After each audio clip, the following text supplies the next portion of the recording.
We are plumbing our walls this morning. So this wall was pretty out of plumb. So what we decided to do was put this ratchet strap on to the truck. And now it's pretty plumb.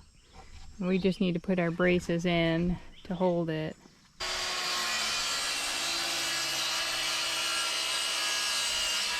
Hopefully. Perfect 45 every time. Hopefully. Hopefully.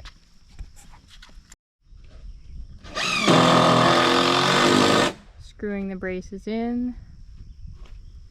Should hold it. One more for good luck. I'm hoping we're doing everything right.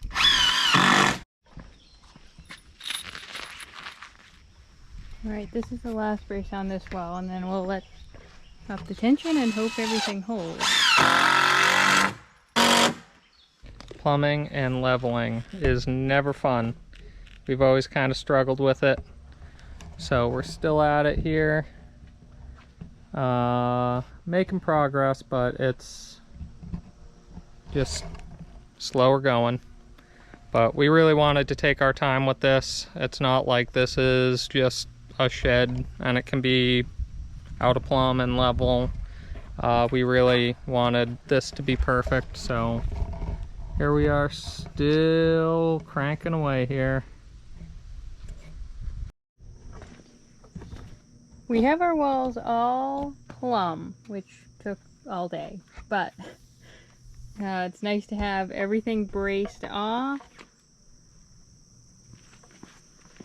So that's good. And this is our plumb stick. This was in Larry Hahn's book about how to build a house. So the way this works is you take it to a corner and you try not to ruin it on the way over. Alright. Can you hold this? Yep. Alright. So we have 1x pieces attached to it at the top and the bottom, so it reaches the bottom plate, and it's kind of hard to see here with this brace, but the top plate. So then, knowing that, you can check your level. So we are in the bubble, which passes. According to code, the bubble's within the lines, it passes. So anyway, so if this wall was racked, for example, this would be for this long wall, we would need to, say it was racked, say the bubble was here, actually. So we would want to push this wall that way. And to do that, we use the truck like I showed earlier. But, I mean, a lot of people, like on YouTube, they were just using like push sticks. That we didn't really have a lot of luck with that, and I think it's because of the amount of framing we have around our windows and stuff like that. Yeah, so that's how it works. And then for this front wall here, we turn the plumb stick so it's on the top and the bottom plate, and it's kind of hard to see, but you can see that that's level.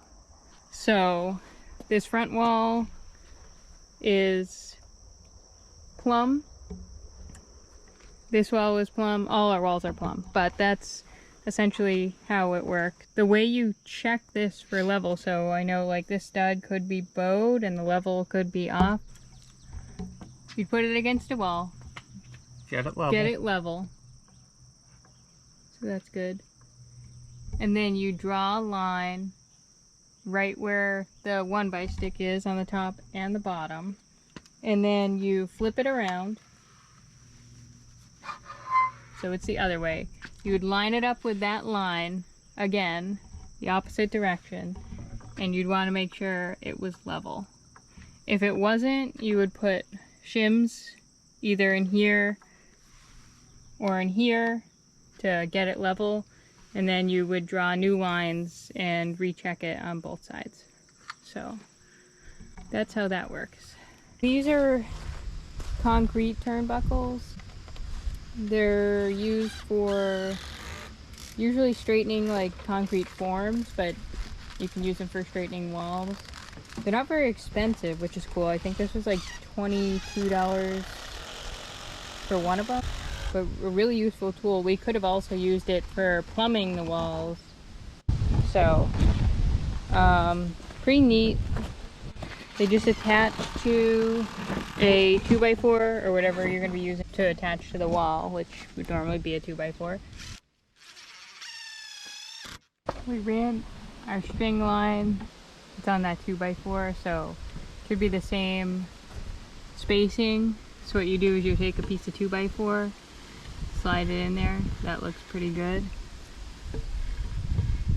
Slides right in, just barely touches the string. We came up with this interesting design for these turnbuckles.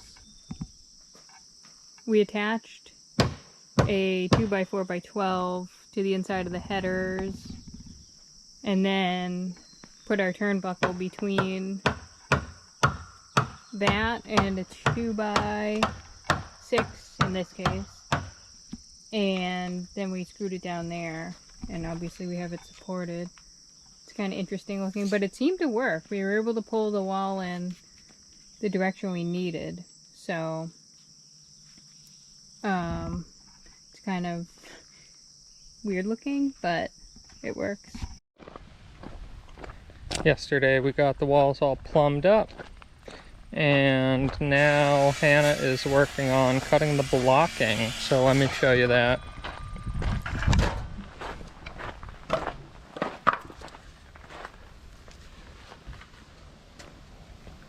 So there's all our bracing from yesterday, and here's Hannah with some blocking, which once it's installed will look like this. This serves a few purposes. This is a nailing surface for our zip sheathing that we're going to put up. This helps make the wall a little more sturdy, gets bows out of studs. If a stud's really bowed, it just kind of evens out that spacing. And it's also called fire blocking, so it stops fire if your house is burning from just running straight up one of these stud bays up to higher floors or the ceiling. So it's pretty important. Definitely want to put blocking in a house.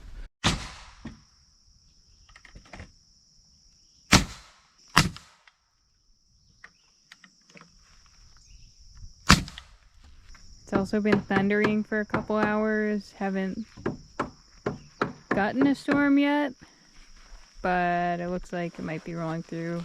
Sometimes you can see the rain coming. That's our neighbor's field over there.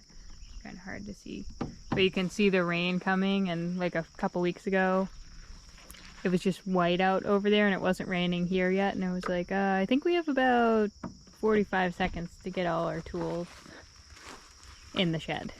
And so it was kind of nice to be able to see it coming, but all this rain we've been getting has not been that nice.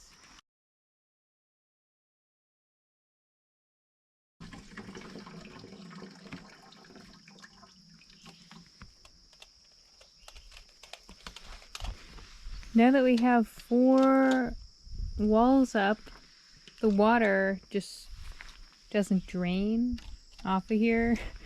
So we had like probably a 1/4 inch of water just sitting in here. The sun hasn't been out in a couple days, so it hasn't evaporated yet. And it keeps raining, so it wasn't soaking into the concrete very quickly either. So Taylor squeegeed it, and then now he's mopping up a lot of the water. We couldn't even work around it. It was too much water. So it looks a lot better. We're supposed to get more rain later though, maybe, so I don't know if it's gonna fill up again, but yeah, you can see It's filled with water. It's like a decent amount of water too.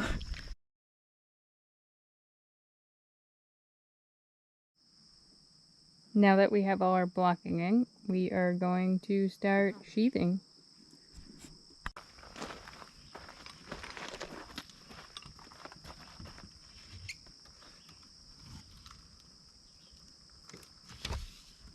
Way it's lining up on this stud.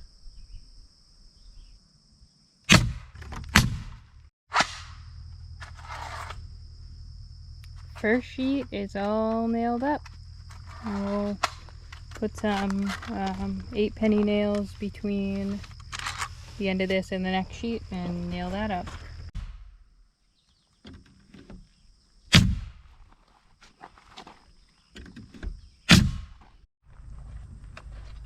We've got 4 sheets up and now we're at our first half sheet. So I'm going to cut that and then we'll go back and do the second row.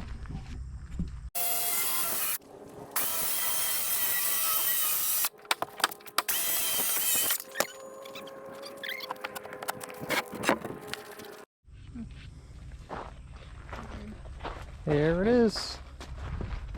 The last sheet for this side.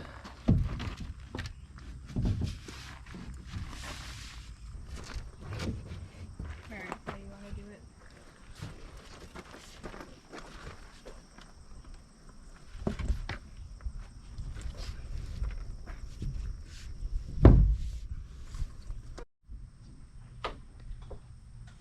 The first of our second row sheet is all nailed up.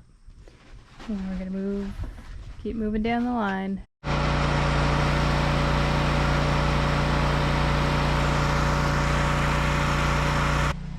We just need a half sheet and we'll be good to go. Just putting more air in the compressor right now.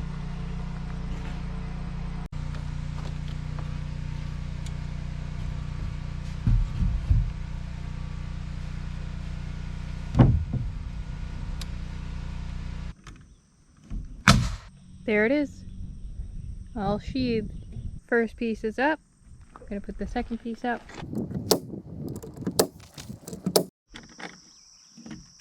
Last piece of sheathing on the back wall. Looks good.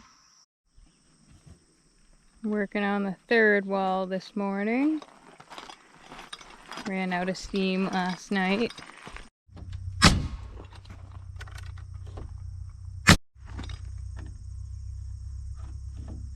There are a few different options when you want to sheathe a house. You could use plywood with house wrap or OSB with house wrap, or you can use this. This is zip, and what this is it's pretty much like OSB integrated with a weather resistant barrier, so pretty much has like house wrap attached to it, which is cool, and it can be exposed for like 180 days, so it saves the step of having to do house wrap, which wouldn't really be fun on a 2-story house. So yeah, zip is really popular. You see it on most new homes. What you do is you obviously nail it, and then there's a tape that goes, it says roll of tape, goes along the seams to block those off. So it's basically like an air barrier integrated with the plywood. The main downside that I can see is it is pretty expensive. I think we were paying like 40 bucks a sheet, and a roll of tape cost about as much as a sheet of this. So it's kind of pricey, but should save us work in the long run. I am working on cutting out these windows. I got one cut. Yesterday I was trying to use the router, and the router we have is kind of garbage, and the bits are garbage. I think the router is fine for like small stuff, but trying to go through OSB like this with a bit that's not great, doesn't really work too well. So I finished cutting this window out with the circular saw. It's not really fun. Gonna try and cut out this next window with the saw. I saw a video on YouTube where a guy was showing how to do this. So basically you put screws in the corners of your windows on the inside. This window's so big that I put a screw here because my straight edge is only 4 feet. So you put the screws in, use a straight edge, mark a line, and then take your circular saw and cut them out. It takes a little time and it's not really fun working on the ladder, but it's getting very hot in there now that we have almost all the sheathing on, and I definitely don't want this to act as a big sail if wind were to get down in there. So I want to get these cut out. Also, if we don't cut out any doors, we won't be able to get in here. So it's the other thing.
We were having issues getting like straight lines of nails.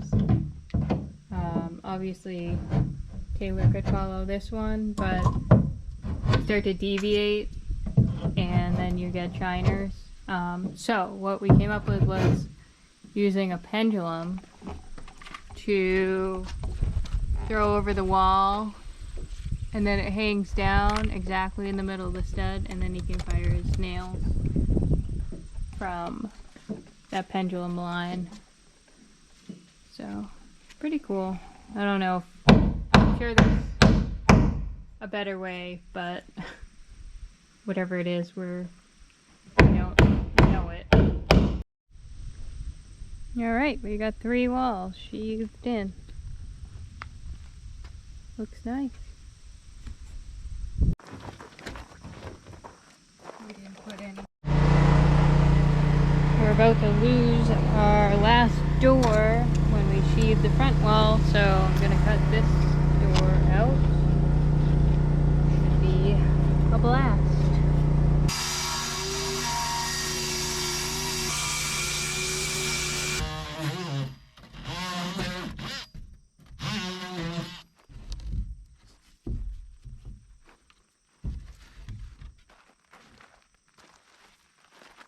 So the 4-foot section is in place. I had to rip one of them down because I started nailing it off, and then as I got to this corner, the spacers weren't lined up and this top piece wouldn't go in.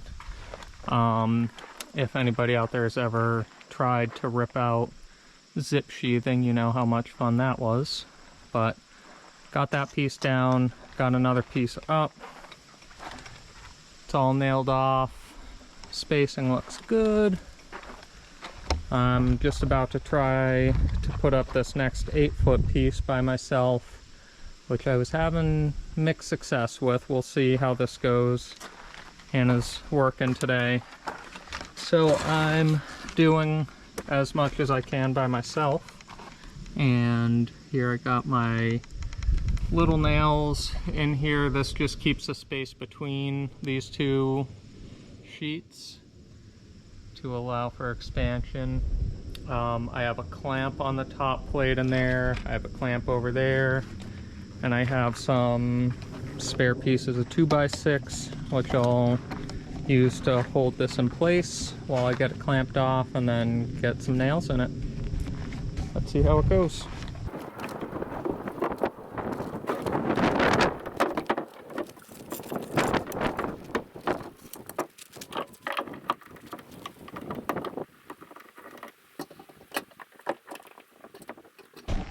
There it is. Not too bad. Let me check the spacing. Alright, so that's lined up there. The spacing of the nails looks good. Last piece of sheathing.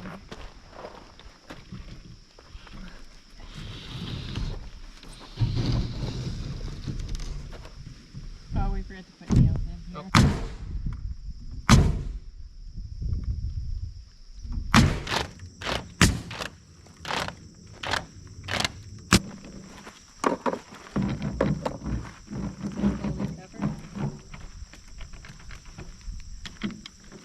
Right, so we are going back and correcting any nails that were overdriven. You can see that. That one's not terrible, but we have some that are pretty deep. Our nail gun was being weird. It was kind of like over driving some nails and under driving others. That one's pretty deep. So we're just going back and redriving what we need to. These ones are okay. Some of these at the corner, like that's pretty bad. We don't have building inspections around here, but it is important to make sure that these nails are driven flush. So we're just going back and doing that. It stinks, takes time, but want to do things the right way.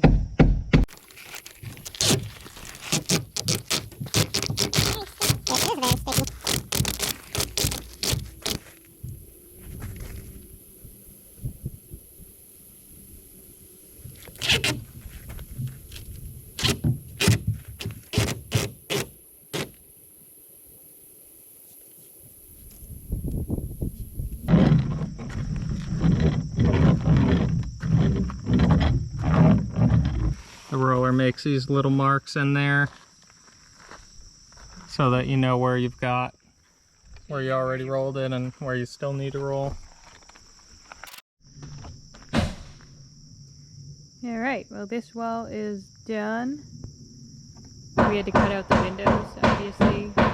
We had thought maybe we didn't have to, but you can't really tape around them when they're not cut. And then tape would have gotten all messed up when we cut them out anyway, so looks pretty decent.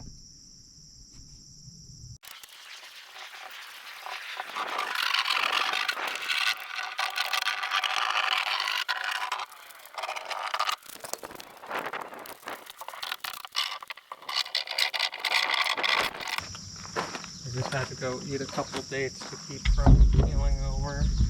You're that hungry. I'm starving right now. Absolutely starving.